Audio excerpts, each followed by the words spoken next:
Tema pembelajaran kita hari ini yaitu mengidentifikasi karakteristik teks drama berdasarkan struktur dan kaidah.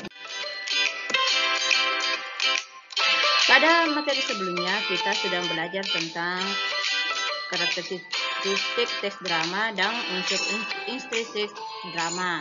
Nah, sekarang kita akan menelaah lebih jauh apa sebenarnya struktur drama. Struktur drama ada 3. Yang pertama yaitu prolog. Prolog merupakan peristiwa pembukaan dalam sebuah drama atau sandiwara. Bagian ini biasanya disampaikan oleh tukang cerita dalam untuk menjelaskan gambaran para pemain atau gambaran latar, gambaran suasana, dan lain sebagainya. Nah, selanjutnya ada namanya dialog. Dialog merupakan alur cerita yang menggunakan percakapan dan melibatkan tokoh-tokoh drama dan menggambarkan kehidupan manusia, problematika yang dihadapi, dan cara mereka menyelesaikannya. Selanjutnya, epilog. Epilog merupakan bagian akhir dari drama yang berfungsi untuk menyampaikan intisari dari cerita yang ada di dalam. Nah, untuk lebih jelasnya, struktur drama bisa ditampilkan sebagai berikut dalam gambaran. Nah, prolog berisi tentang pengenalan tokoh, latar, dan latar belakang cerita. Di bagian dialog berisi tentang orientasi, komplikasi, dan resolusi. Kemudian yang terakhir adalah epilog, berisi tentang penutup dan intisari cerita. Selanjutnya kita akan membahas lagi tentang kaidah kebahasaan teks drama. Kaidah kebahasaan teks drama biasanya itu merupakan kalimat langsung. Mengapa dikatakan kaidah kebahasaan termasuk kalimat langsung? Karena hampir semua percakapan atau dialog di dalam naskah drama itu menggunakan kalimat langsung yang biasanya ditandai dengan tanda petik 2.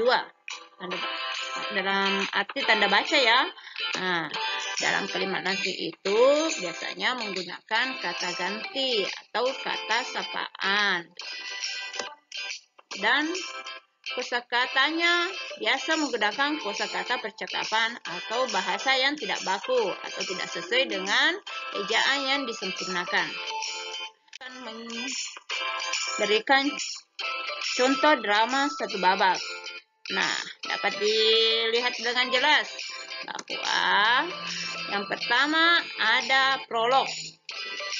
Pagi-pagi, suasana di kelas 9 SMP Sampo Indah cukup ramai. Bermacam-macam tingkah kegiatan mereka, ada yang mengobrol, ada yang membaca buku, ada pula yang keluar masuk kelas. Ini merupakan bagian prolog dalam drama. Nah, di bagian kata yang tercentang biru ini ada pagi-pagi.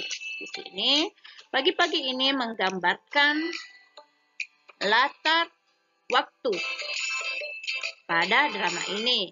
Kemudian letak tempat dibuktikan dengan di kelas 9 SMP Sambo Indah. Cukup ramai. Berarti latar tempat pada drama itu yaitu di dalam kelas 9 SMP Sambo Indah. Dan selanjutnya, latar suasana. Di sini dapat dibuktikan dalam kutipan, ada yang mengobrol, ada yang membaca buku, ada pula yang keluar masuk kelas. Nah, selanjutnya, di bawah ini merupakan percakapan atau dalam struktur disebut dialog. Di dalam dialog lah di sini ada hampir semua berbentuk kalimat langsung, dan di dalam kalimat langsung itu ada kata sapaan. Kata sapaan untuk siswa SMP yaitu dapat dibuktikan di dalam kalimat selamat pagi anak-anak, Nah, ini merupakan kata sapaan untuk siswa. Dan beberapa contoh yang tercentang kuning itu semua merupakan kata ganti atau kata sapaan. Nah, dan kata percakapan atau kata yang tidak baku dapat dilihat pada sebuah kata yang tercentang merah.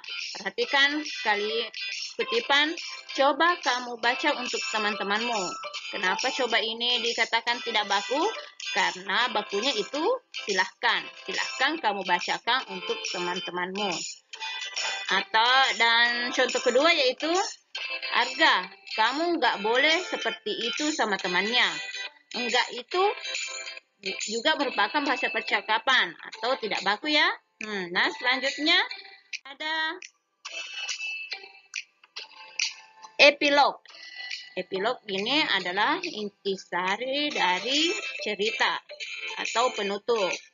Arga betul-betul menepati janjinya. Sejak kejadian itu, ia tak pernah mengganggu teman-temannya lagi. Arga pun jadi punya banyak sahabat, termasuk Inka dan Gendis. Mereka sering mengerjakan PR dan belajar bersama.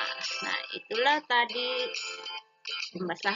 pembahasan tentang struktur dan kaidah kebahasan teks terang.